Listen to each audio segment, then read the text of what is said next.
Hey guys, today I'm working with a Whirlpool HE washer and electric dryer set. Now this washer, I've got it filled up, pretty heavy load. It does have the agitator, so that agitator is one of the main reasons your clothes get so clean. It does a really good job agitating those clothes. And right now it is on the wash portion. It's got 3 different speeds it'll use.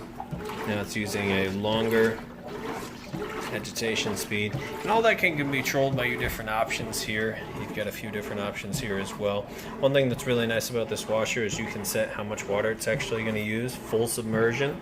So that's kind of a really cool feature to have on these guys versus some of the newer ones don't really use a whole lot of water. So I'm going to let it move through this cycle.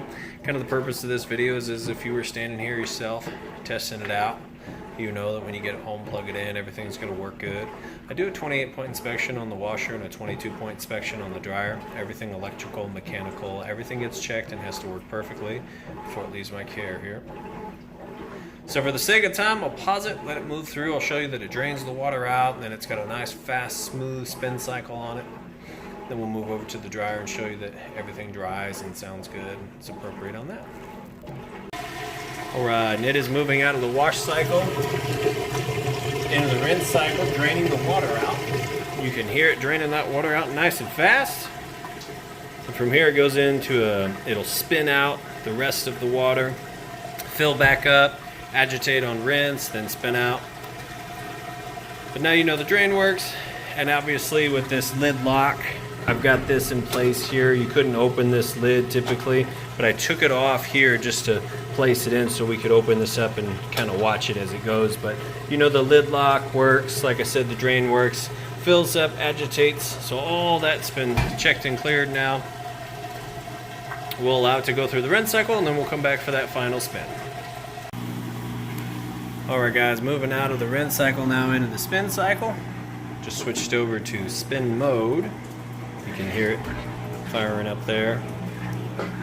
It's kind of interesting. Normally you don't get to see it do this process here, but these actually get to spinning really fast and they're self-balancing. But normally this would be locked, so you couldn't open this, your kids couldn't open this and get down in there while it's spinning nice and fast. But it actually, so what it does is in 3 or 4 spins, depending on what you have it set on, you get a low spin followed by 2 or 3 high spins. Gets a lot of water out of the clothes, cuts your drying time in half. It's part of that HE designation. So we'll give it just a second here to get to full speed, and then I'll show you once the drain kicks off that it's nice, smooth, quiet, balanced, all that. Alright, just about to full speed. You can hear the drain still going, so it's getting the water out as it spins. Nice fast spin cycle. Everything's nice and balanced. You can see it's got a smooth operation here. And it sounds great. And it'll go through this cycle 2 more times. And I'll let it finish that up, then we'll show you the dryer. Alright guys, now I've got those clothes moved over to the electric Whirlpool dryer. Now Admiral is a Whirlpool brand. Whether it says Admiral or Inglis or Roper, that all depends on what big box store you buy it from. But it's all made by Whirlpool. It's all the same. And the Admiral designation, I believe, is a Lowe's, that this would have been purchased through Lowe's, possibly Menards. Not really sure, but that's what those designations are for. But rest assured, it's a Whirlpool. I get that question a lot. So I'll show you that I've got those clothes moved over here. That's pretty heavy load. Just have it on time dry, high heat, hit go. You have 4 different heat options here, including automatic and delicates. And I'm going to show you that it is in fact heating like it's supposed to. So right in between those 2 red dots, it's going to take a surface temperature measurement. You can see the difference there between the floor and the top of that dryer. Go ahead and open this up. I'm going to shoot it right inside the heating element tube. You see plenty of heat. Almost 300 degrees coming out of this tube. The heating element is located right behind this panel.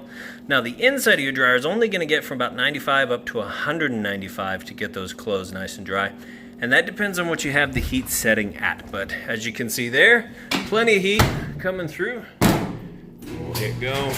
Allow that to finish up. That's going to do it on this washer and dryer set. Now you know everything works perfect. Get it home, plug it in, you'll be good to go. If you have any questions, feel free to reach out. I do appreciate you taking the time to watch this video. Thanks and have a great day.